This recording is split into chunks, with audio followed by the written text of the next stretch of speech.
Welcome to week 12 of the Chronological Bible Study, March 18th through March 24th, day 77 to day 83. We are leaving the Exodus era, moving into the Conquest era, meaning that we're done with the books that are associated with the era of the Exodus from Egypt and the Genesis era. We've already completed the Exodus era. We're completing that this week.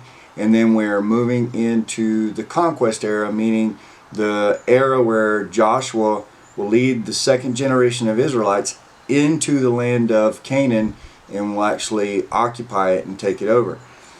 So we're at about 1405 BC right now. By this time, the Israelites are well known. They've been camped over on the east side of the river. They've taken over all that land over on the east side of the Jordan River.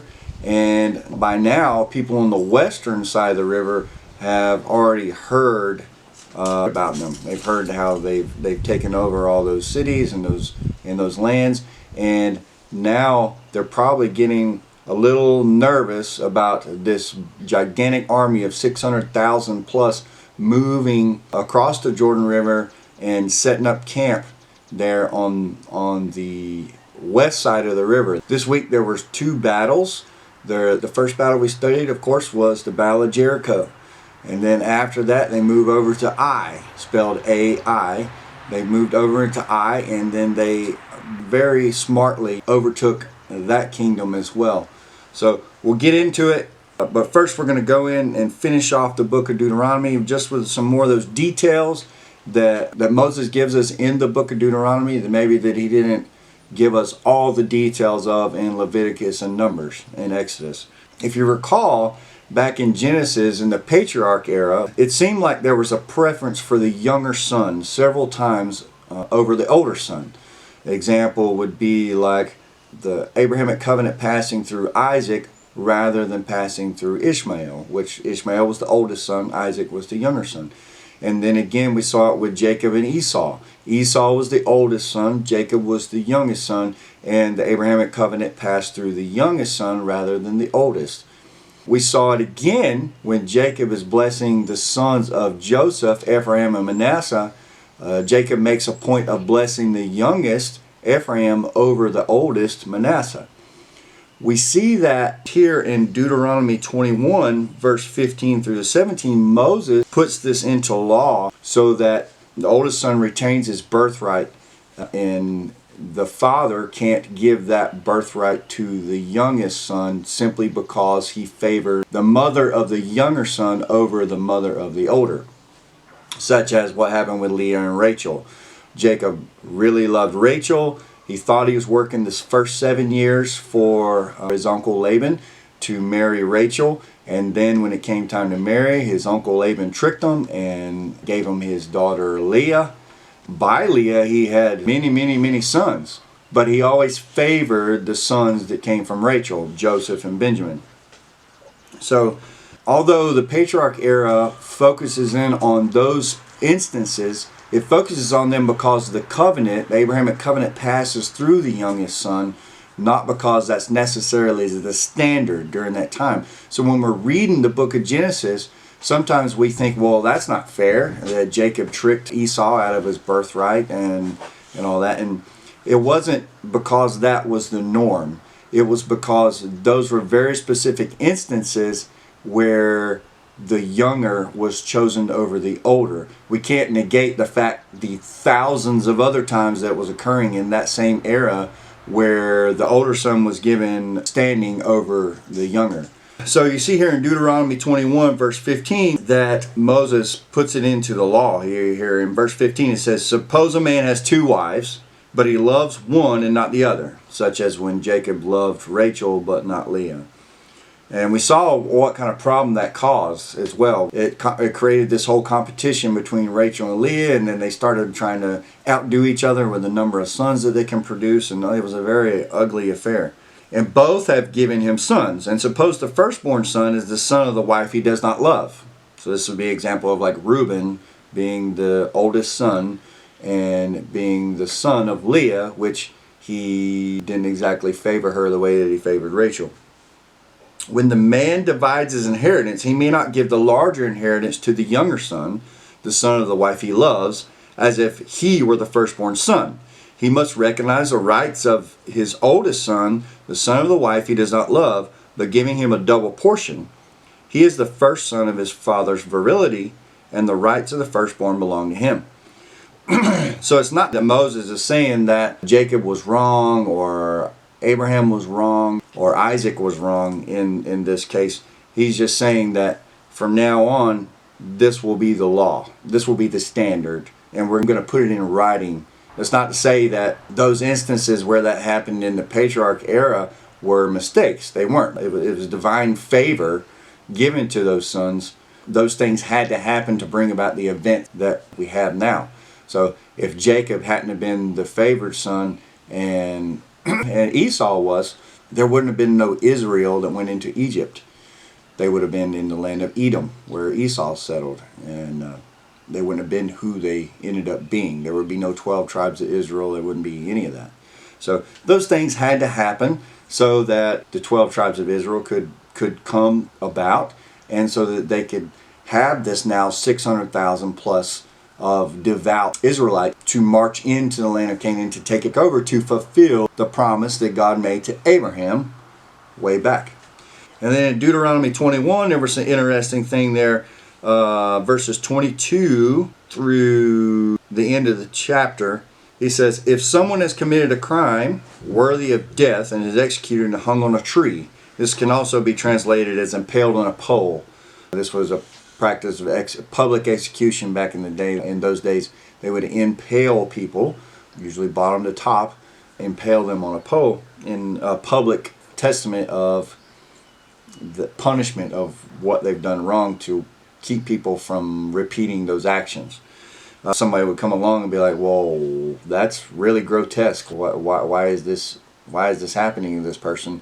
And then the reply would be, "Well, he stole something, or he raped, or he did some other horrible crime." And then that would then prevent other people from repeating those crimes, because they wouldn't want to be executed in the same manner that this person was that they were seeing.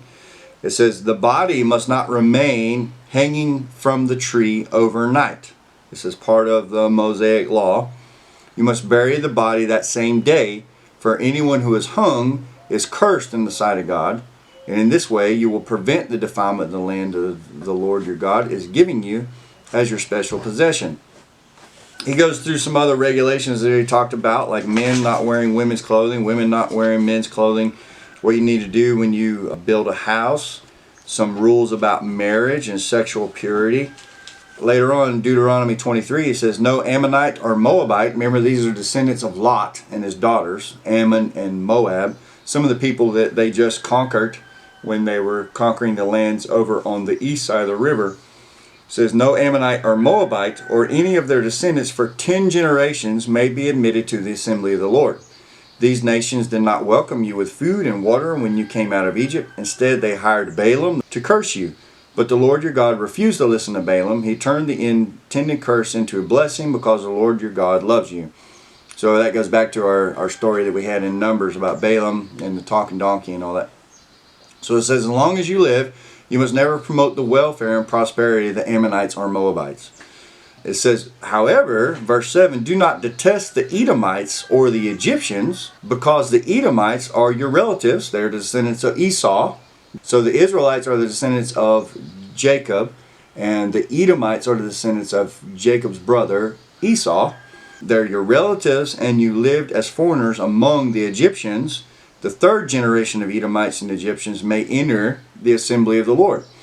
So remember, the whole plan here with taking over the land of Canaan is they're going to be set up as a nation of priests on a well-traveled thoroughfare, and everybody that passes through there is going to have a chance to come in contact with Yahweh and become worshipers of Yahweh. So what Moses is saying here in the law is he's saying that after 3 generations from now, you can allow Edomites and Egyptians to join the assembly. Say this temple, these things, this nation of priests that's going to be set up isn't just for Israelites. It's just Israelites are supposed to lead it. They're supposed to establish it and lead it and care for it. That doesn't mean that people from other nations can't come there and worship Yahweh. Then he gives us some more miscellaneous regulations there in Deuteronomy 23. About temple prostitutes. No man or woman can become a prostitute in the temple. They end up having temple prostitutes later on, very sadly. He gives very detailed stuff there. And then verse 17 he says, never forget that the Amalekites did to you as you came out of Egypt. They attacked you when you were exhausted and weary, and they struck down those who were straggling behind. They had no fear of God. Therefore, when the Lord your God has given you rest from all your enemies in the land he is giving you as a special possession, you must destroy the Amalekites and erase their memory from under the heaven. Never forget this. We'll come back to this later on. King Saul is going to allow Agag, which is the king of the Amalekites, to live, and then Samuel's going to have to actually come and execute him out of fear of disobeying this specific law here. In Deuteronomy 26, Moses reviews the offerings and tithes, reminds them to obey the Lord's commands, tells them what will happen for their disobedience, the many curses that they'll endure. And then in Deuteronomy 29, he reviews the covenant with them and says that when they return to them, the Lord will honor his covenant. He will honor his promise that he made with their ancestors, meaning the Abrahamic covenant, and tells them, look, you have a choice. You can obey and live, or you can disobey and die. And then it all starts to come to a close there in Deuteronomy 31. He says, when Moses had finished giving these instructions to all the people of Israel, he said, I am now 120 years old. So the first 40 years of Moses' life was spent in Egypt, in the house of Pharaoh. That's where he learned to read and write and all the things that a member of the royal household would learn. How to ride, how to wage war, how to do all these things. So he spent his first 40 years there.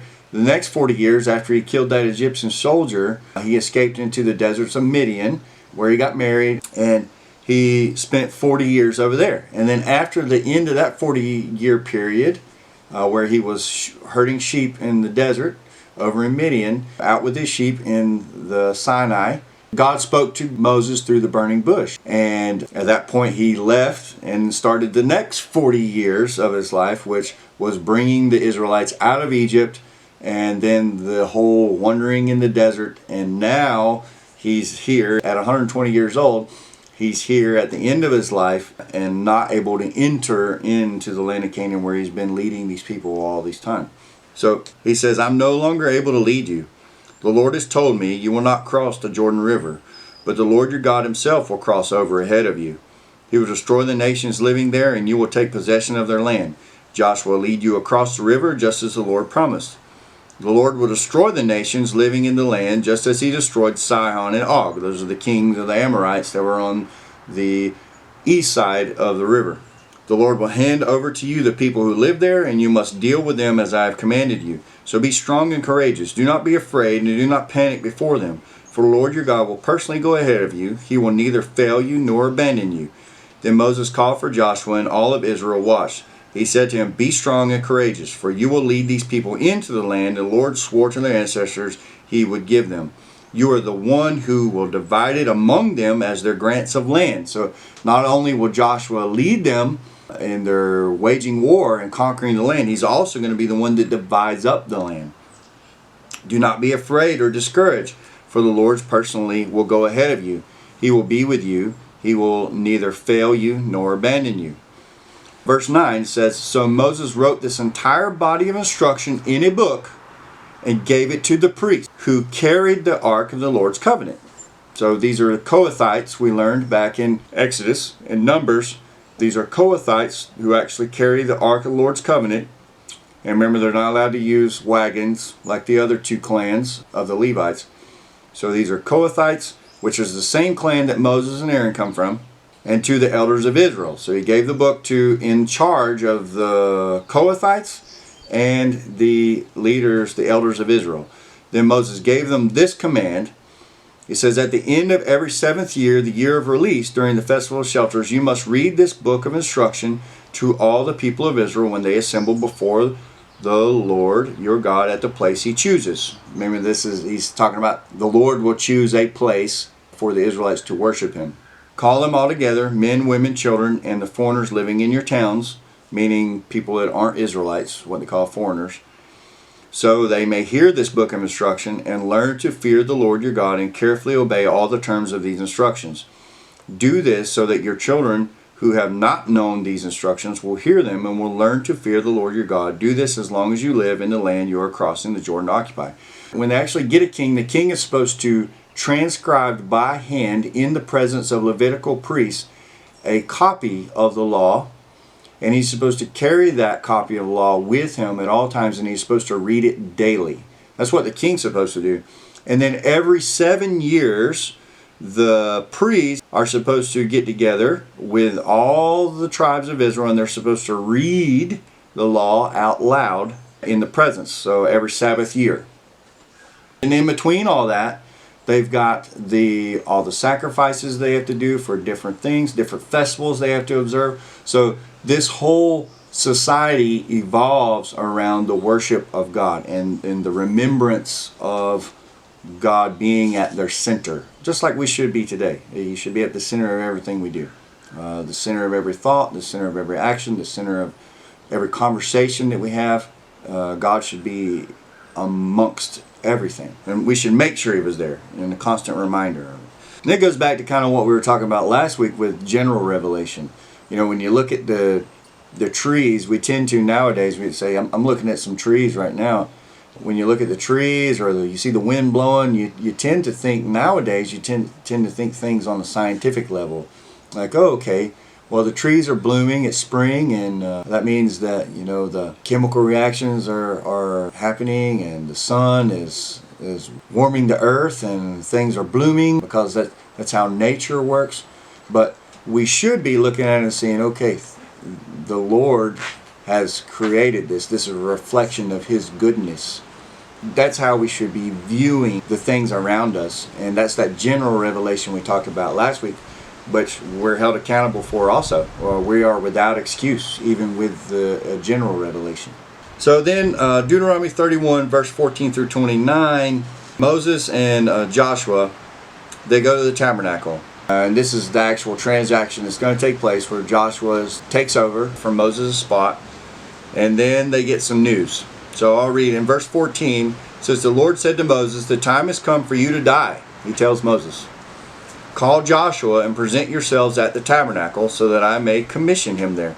If you remember, Moses' tent and Aaron's tent, Aaron's passed away by now, so Moses' tent is right in front of the tabernacle. That's his place, on the east side of the tabernacle. Tabernacle faces east, and Moses' tent is right on the east side of the tabernacle.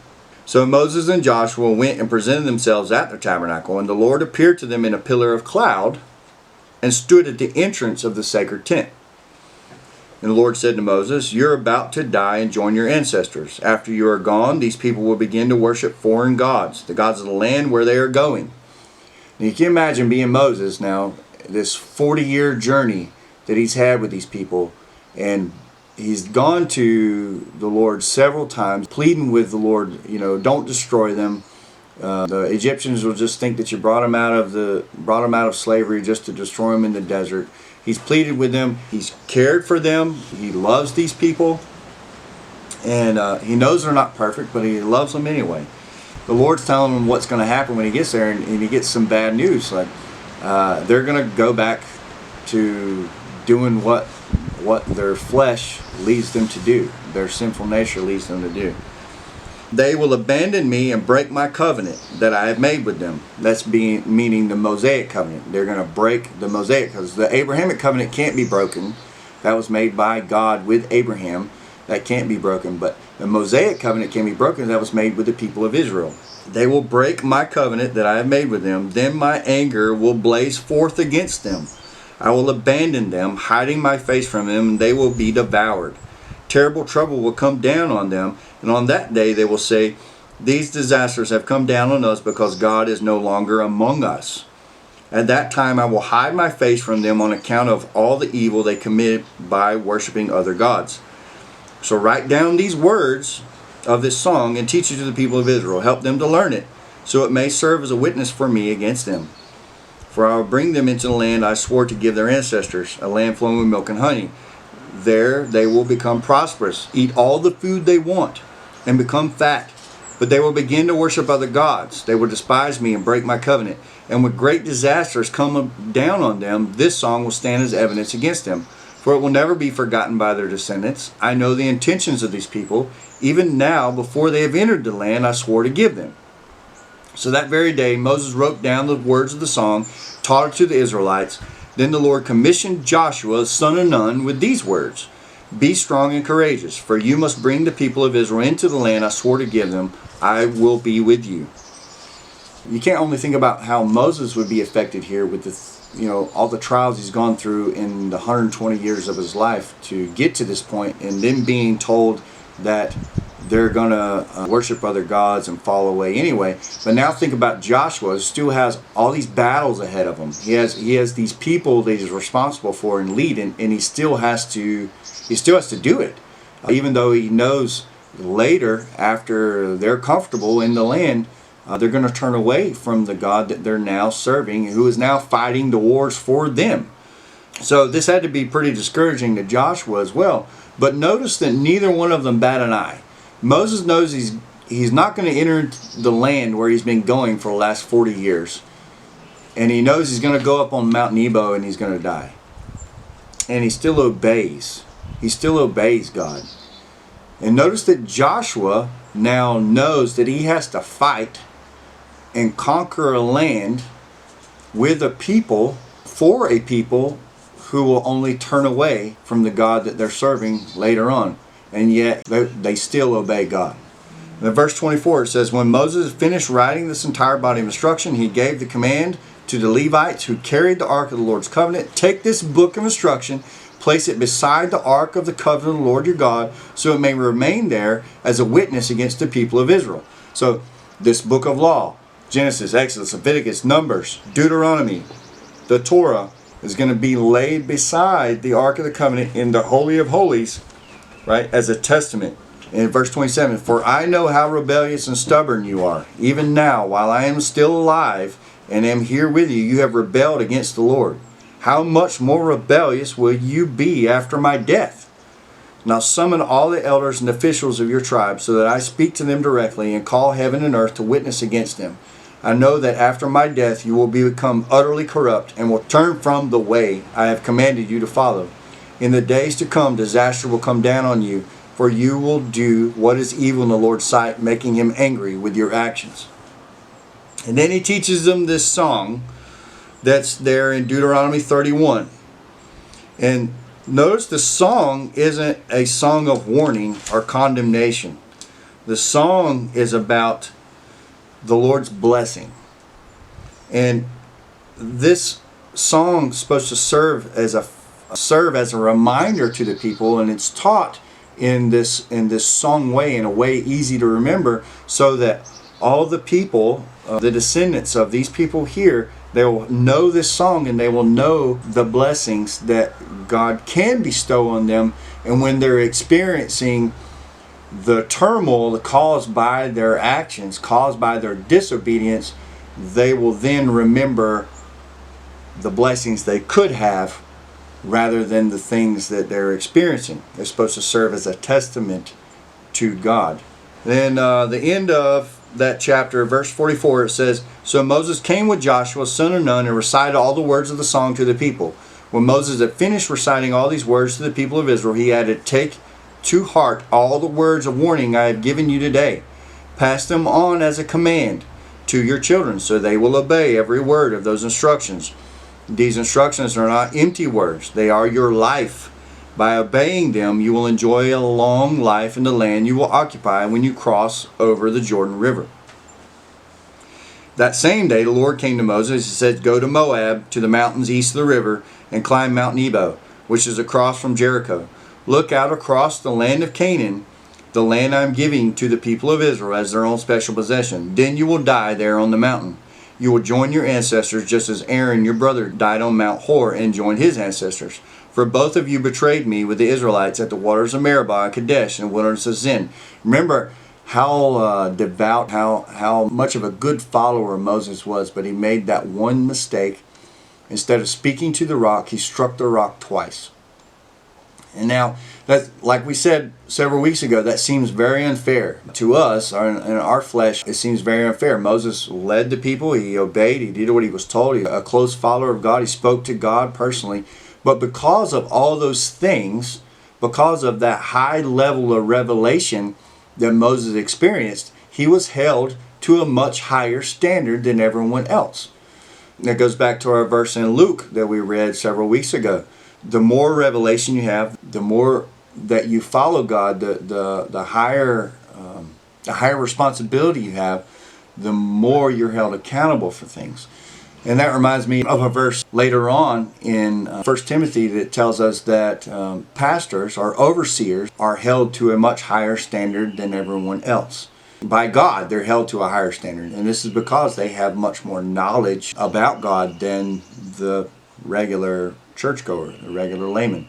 And although it doesn't always seem fair to us, that's the way it works. And that's just the way it is. Then he says, you failed to demonstrate my holiness to the people of Israel there. So you will see the land from a distance, but you may not enter the land I am giving to the people of Israel. So Moses never actually gets to enter into the land of Canaan, where he's been leading the Israelites for the last 40 years. Then Deuteronomy 34 actually records the death of Moses. Verse 1, he says, then Moses went up on Mount Nebo from the plains of Moab and climbed Pisgah Peak, which is across from Jericho. So he's able to see Jericho from where he's at. It's across the river, up the hill. Up there you can see the walled city from where he's at on top of this mountain. And the Lord showed him the whole land, from Gilead as far as Dan, and all the land of Naphtali, the land of Ephraim and Manasseh, and all the land of Judah, extending to the Mediterranean Sea, the Negev, the Jordan Valley with Jericho, the city of palms, as far as Zoar. Zoar being the south end of the Dead Sea. Then the Lord said to Moses, this is the land I promised an oath to Abraham, Isaac, and Jacob, when I said, I will give it to your descendants. I have now allowed you to see it with your own eyes, but you will never enter the land. Now at this point, the land hasn't been divided up yet. Okay, so Joshua is going to divide up the land with the elders, and that land, the size of each tribal land is going to be based on the population that they have. And we already know that 3 tribes, well 2.5 tribes already have their land allotted over on the east side of the river. So the remaining tribes are going to divide up that land, the land of Canaan that's on the west side of the river. Moses, the servant of the Lord, died there in the land of Moab, just as the Lord had said. The Lord buried him in a valley near Beth Peor in Moab. But to this day, no one knows the exact place. When this book was written, when Joshua or a Levite finished off this last bit of Deuteronomy, no one knew where it was. When Moses was 120 years old when he died, yet his eyesight was clear, he was as strong as ever, and the people of Israel mourned for Moses on the plains of Moab for 30 days till the customary period of mourning was over. So they mourned for Moses for 30 days. Then Joshua, son of Nun, was full of the spirit of wisdom, for Moses had laid his hands on him. So the Lord of Israel obeyed him, doing just as the Lord had commanded Moses. There has never been another prophet in Israel like Moses, whom the Lord knew face to face. The Lord sent him to perform all the miraculous signs and wonders in the land of Egypt against Pharaoh and all his servants and his entire land. With mighty power, Moses performed terrifying acts in the sight of all Israel.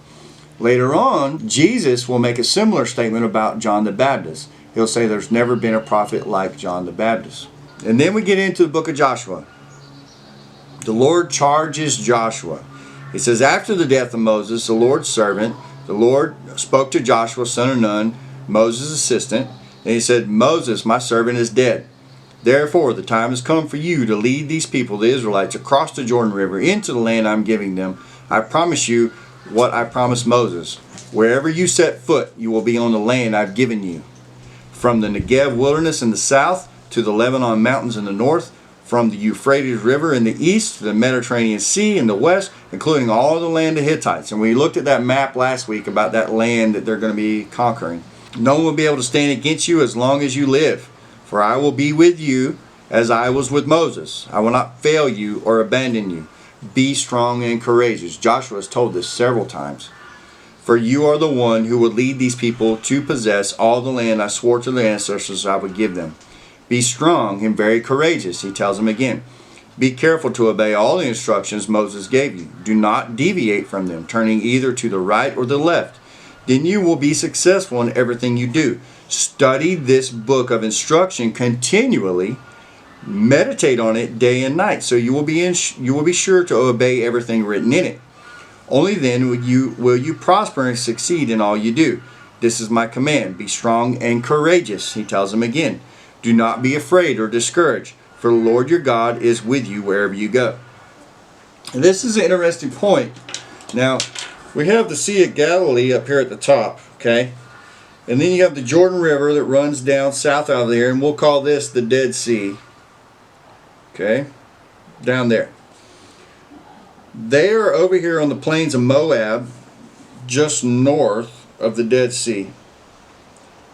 When they cross over, they're going to camp just across the river, where they're going to set up their stones, their 12 stones, as a reminder. Jericho sits just a little further uphill. When they cross over, all the battles they're going to fight are going to be uphill. They're going to be fighting uphill. And if you know anything about warfare, anything about the history of warfare, in these times especially, you wanted to have the high ground. You wanted to have the high ground and then be firing down upon your enemies who are advancing uphill. You wanted to use the terrain to make it more difficult for your attackers to gain access to your walls, to your city. So a lot of times they would build, well, most all the time they would build these walled cities on top of a mountain, on top of a plateau, on top of a high area, okay? And that was because the attackers would then have to march uphill. The army would get tired, and also it's more advantageous for the defenders to shoot downhill, to throw their stones, throw their spears downhill. It's a lot easier for them to throw everything downhill than for the attackers to actually throw them uphill over the wall, and by chance that they're going to hit somebody up there. So Joshua has a work cut out for him. They are marching uphill. They're marching out of a valley here at the Jordan River. They're marching out of this valley, marching uphill to attack these cities. And the first one they're going to come to is Jericho. And they're a walled city. So you can imagine they're sitting on top of this walled city and looking down, all the way down to the river, and they can see this army of 600,000 coming. They can see them coming. So they're well prepared by the time they get there. So will every other place that they conquer. So they're going to be well defended, well provisioned, well prepared by the time they get there. And God will actually fight the battle for them, because it will be a very difficult land to conquer by just human means.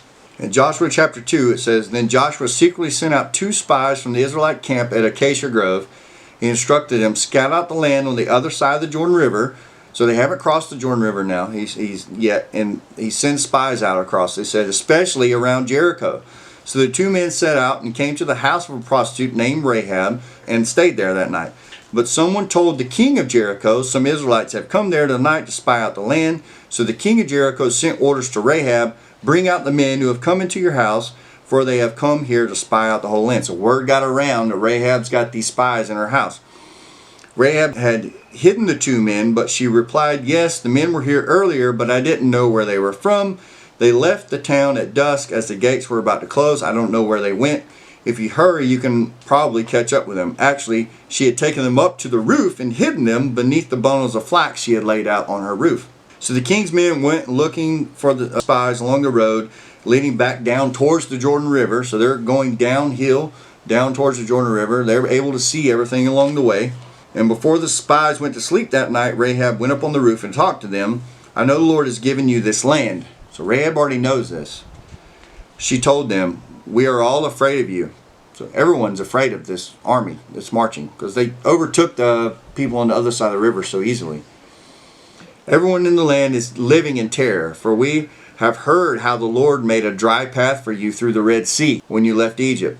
And we know what you did to Sihon and Og, those kings of the Amorites on the east side of the Jordan, for whose people you've completely destroyed. No wonder our hearts have melted in fear. No one has courage to fight after hearing such things, for Lord your God is the supreme God of the heavens above and the earth below. So she makes a deal with them, saying that if I'm going to let you go, but you have to promise not to kill me or anybody in my house when you actually take over the city. And they make that agreement. They go back, they tell Joshua, and she hangs a scarlet rope out of her window, and that's how they know not to kill the people in that house. Joshua agrees to it. So this is where it starts getting exciting, okay? The next morning, Joshua and all the Israelites left Acacia Grove, so they're on the east side of the river, and they arrived at the banks of the Jordan River, where they camped before the crossing. 3 days later, the Israelite officers went through the camp, giving these instructions to the people. When you see the Levitical priests carrying the Ark of the Covenant of the Lord your God, move out from your positions and follow them. Since you have never traveled this way before, they will guide you. Stay about a half mile behind them, keeping a clear distance between you and the Ark. Make sure you don't come any closer. Then Joshua told the people, purify yourselves, for tomorrow the Lord will do great wonders among you. In the morning, Joshua said to the priests, lift up the Ark of the Covenant and lead the people across the river. So they started out and went ahead of the people. The Lord told Joshua, today I will begin to make you a great leader in the eyes of all the Israelites.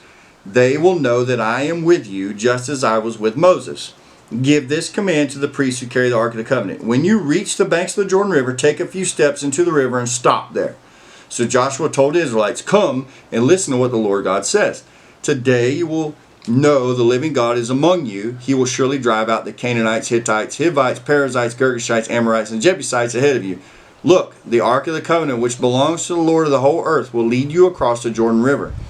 Now choose 12 men from the tribes of Israel, one from each tribe. The priests will carry the Ark of the Lord of the earth. As soon as their feet touch the water, the flow of water will be cut off upstream, and the river will stand up like a wall. So remember back to Exodus, when they crossed over the Red Sea, the water stood up like a wall on each side, and they walked through the middle of the Red Sea on dry ground. That was the first generation. This miracle is being repeated at the Jordan River for the second generation. So the people left their camp to cross the Jordan, and the priests who were carrying the Ark of the Covenant went ahead of them. It was the harvest season, and the Jordan was overflowing its banks. So it overflows during that time of the year. But as soon as the feet of the priests who were carrying the ark touched the water at the river's edge, the water above that point became backing up at a great distance away at a town called Adam, which is upstream, which is near Zarethan. And the water below that point flowed on to the Dead Sea. So the water on the upstream side, the north side, stopped at a town named Adam. It stopped up. And then on the south side, where it runs in the Dead Sea, all that water continued to run and ran into the Dead Sea until it was dry. And then all the people crossed over near the town of Jericho. Meanwhile, the priests who were carrying the Ark of the Lord's Covenant stood on dry ground in the middle of the riverbed as the people passed by. They waited there until the whole nation of Israel had crossed the Jordan on dry ground. Then they set up some memorials so that when whenever their descendants see these memorials, they'll remember that this is the place where they crossed, that the Lord stopped the water of the Jordan River so that they could cross over. Then they have to reestablish a covenant. Apparently, this second generation of Israelites have not been circumcised. The males haven't been circumcised. So they take some time there. They set up a camp. They circumcise all the males using a flint knife at that place. In verse 7 it says, so Joshua circumcised their sons, those who had grown up to take their father's places, for they had not been circumcised on the way to the promised land. After all the males had been circumcised, they rested in the camp until they were healed. And remember that they were vulnerable during this time too, because we know that from when Levi and Simeon had the Shechemites circumcise themselves, and then they attacked them while they were healing from their circumcision. They attacked them and killed them. So we know that they were vulnerable, and this is after the time they crossed over the Jordan, meaning like tactically this really doesn't make much sense. Why would they do this over in the land they already conquered over on the east side of the Jordan? But they're following God. That's what God told them to do, so they're doing it, which is correct. While the Israelites were camped at Gilgal in the plains of Jericho, they celebrated Passover on the evening of the 14th day of the first month. So now they've celebrated Passover in the actual land of Canaan. It must be a great celebration. Chapter 5, verse 13. When Joshua was near the town of Jericho, he looked up. So you remember he's looking up a hill. He saw a man standing in front of him with a sword in hand. Joshua went up to him and demanded, are you friend or foe? Neither one, he replied. He said, I am the commander of the Lord's army. At this, Joshua fell with his face to the ground in reverence. I am at your command, Joshua said. What do you want your servant to do? The commander of the Lord's army replied, "Take off your sandals, for the place where you're standing is holy." And Joshua did as he was told. Now the gates of Jericho were tightly shut because the people were afraid of the Israelites. So Joshua has now seen the commander of the Lord's army. He knows God is with them. They crossed over. This is sounding a lot like Sinai. They crossed over the Jordan River on dry ground. Now Joshua himself has seen the commander of the Lord's army. He knows the Lord is with them. And now they're going on to Jericho. No one was allowed to go out or in, but the Lord said to Joshua, "I have given you Jericho, its king, and all its strong warriors. You and your fighting men should march around the town once a day for 6 days. 7 priests will walk ahead of the ark, each carrying a ram's horn. On the 7th day, you are to march around the town 7 times on the 7th day, with the priests blowing the horns. When you hear the priests give one long blast on the ram's horns, have all the people shout as loud as they can. Then the walls of the town will collapse, and the people can charge straight into the town." And this has been proven archaeologically. These walls are up here. When they fall down this way, it actually creates a ramp so they can run straight up into the city.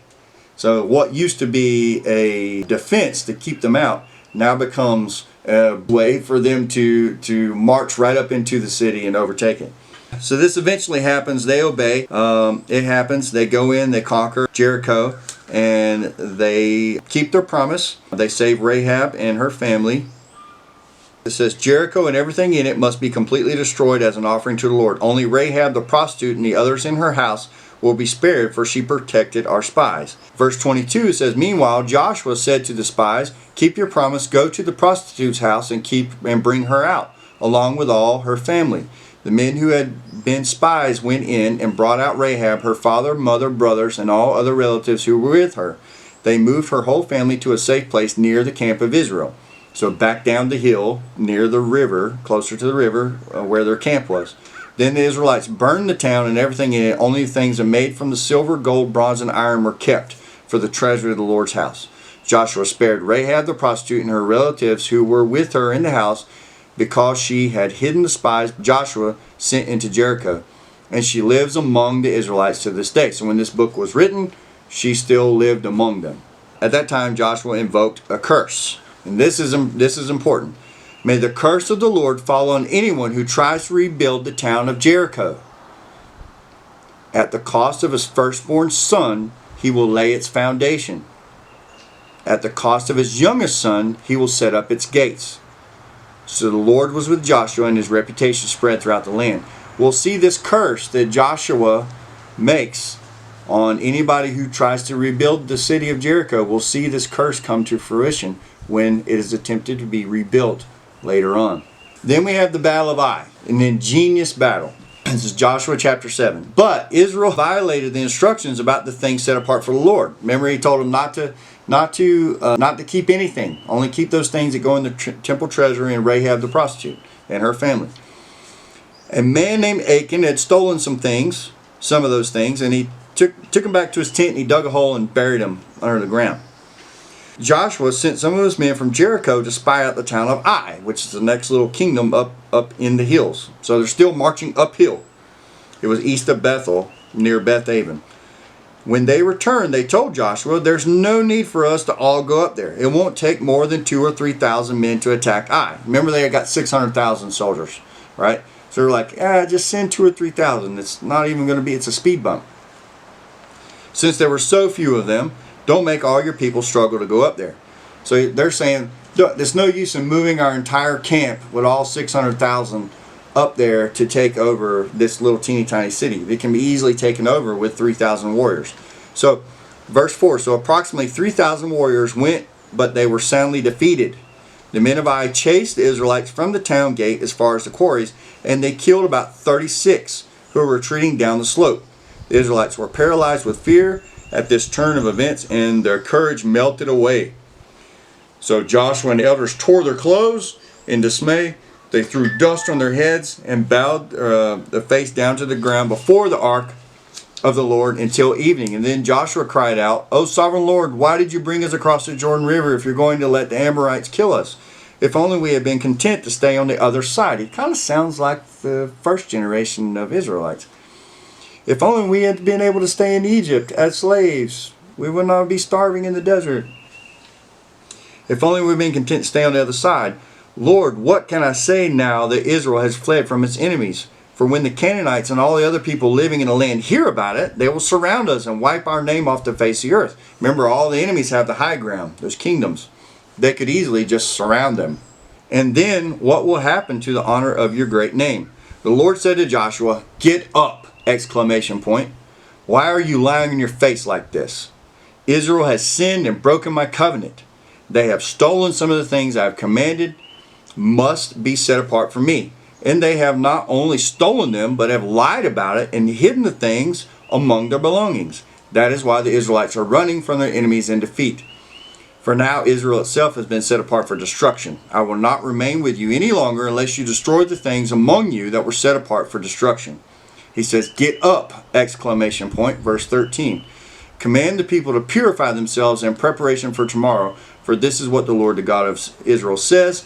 Hidden among you, O Israel, are things set apart for the Lord. You will never defeat your enemies until you remove these things from among you. So these things that Achan has hidden there in his tent beneath the ground, out of this greed that he has, now he's causing trouble for all the people. They're losing battles now, and they're going to continue to lose battles if they don't discover this. So they go through this whole process. They eventually find Achan and his family, and they get stoned in the desert. They purge that evil from among them. Remember, again, we talked about this idea of punishment, that it's a public form of punishment, so that other people will see it, so that they don't repeat that behavior. Finally, Joshua chapter 8, the Lord said to Joshua, "Do not be afraid or discouraged. Take all your fighting men and attack Ai, for I have given you the king of Ai, his people, his town, his land.